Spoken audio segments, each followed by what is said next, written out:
Hi, this is the Fiery Joker. 350 messages for requests. Are you serious, people? All I did was tell you to PM me the questions instead of commenting them on my channel or on my videos, and I get 350? Seriously, guys.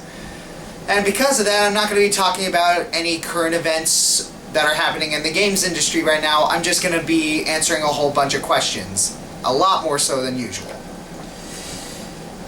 Alright. Nitros Nova asks, who is your biggest comedic influence? My biggest influence in comedy related anyway is this comedian called Brad Stein. He lives off of two philosophies when it comes to comedy. First philosophy, he is not afraid of offending anybody. You go up to him and say, "You've offended me?" He'll just look at you like you're an idiot and say, "I don't care. Game over. I win." And the second reason that he's a big influence to me is,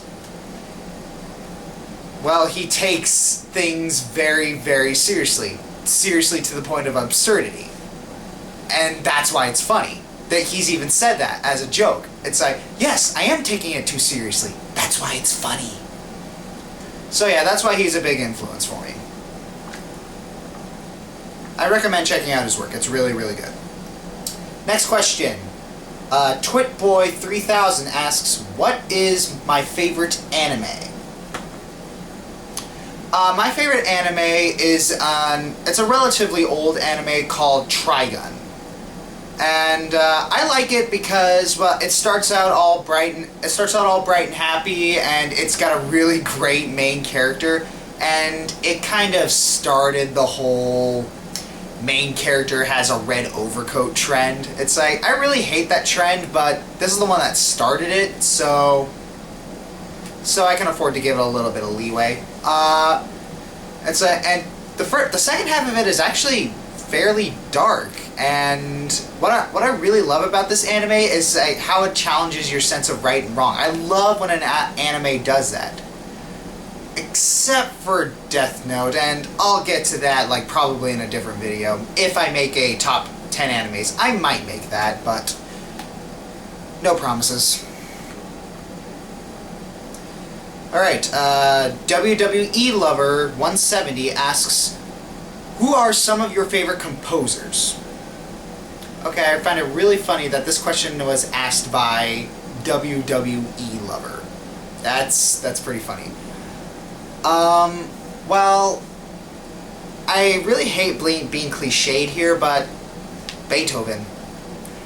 I freaking love Beethoven. It's, a lot of people really don't seem to gravitate towards how a lot of his symphonies and songs really jump very fast between major and minor, but I've always found that had a certain charm to it. It's always made things a little more intense, and it's like whenever I'm listening to a lot of his music, I play some sort of scenario in my mind, and it's like with Beethoven, I can always imagine something incredibly interesting.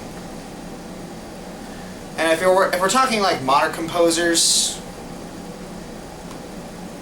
Hans Zimmer, John Williams, Nobuo Uematsu, Koji Kondo, just those big names. It's like, I'm sorry if I'm being too mainstream with my musical tastes, but come on.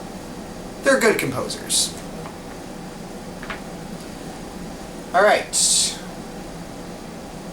This next question comes from a username, can't read my own chicken scratch, 22JEYQ. Oh, it's just a bad username. Phantom of the Opera, Les Miserables, Wicked, or Chicago? Alright, I could probably give you a top 4 on this. Number 4, Phantom of the Opera. I like Phantom of the Opera, but There's some scenes in it that I just really can't take seriously. It's like, there's a lot of good moments in it, but it's a little on the overrated side, at least in my opinion. Number 3, Chicago. While I love Chicago, there's a lot of points in there where I feel like I was watching a porno. It was kind of uncomfortable for me to watch at times. It was just so incredibly sexualized, and I know that's what it's trying to do. It's trying to send a message, but I still feel uncomfortable and perverted while watching it. So, yeah. Number 2, Wicked. I saw Wicked. I loved it. Didn't leave too much of an impact on me. I think that's because I actually hated the Wizard of Oz books and movies before I... My bad. La donna è mobile, qual piuma al vento, muta d'accento. Alright, I was at Wicked. Oh yes, I hate the book, so yeah. I applaud it for making the story actually make sense and be identifiable. But yeah, still source material.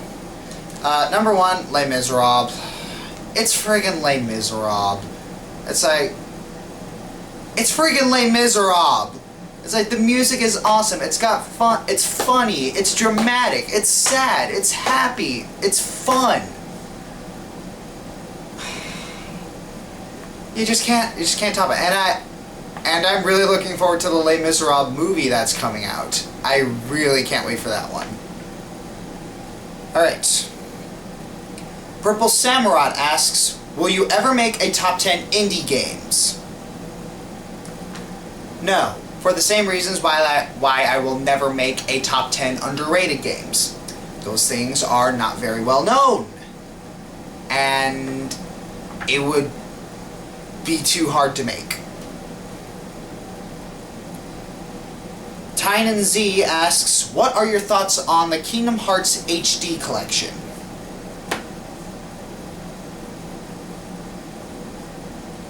Release Kingdom Hearts 3 already!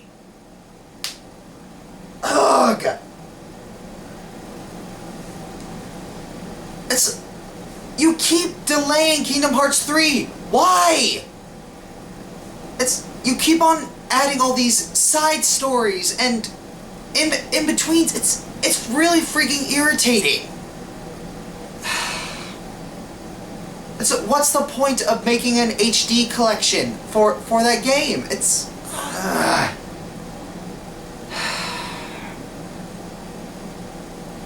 Yes, that thing, it fills me with so much umbrage. Why are they making that? They should be making Kingdom Hearts 3. Please, just show me that you actually care about the story just a little bit. Your story sucks, and I really think it's unsalvageable, but you can at least try. And Kingdom Hearts Dream Drop Distance didn't help matters much. Time travel.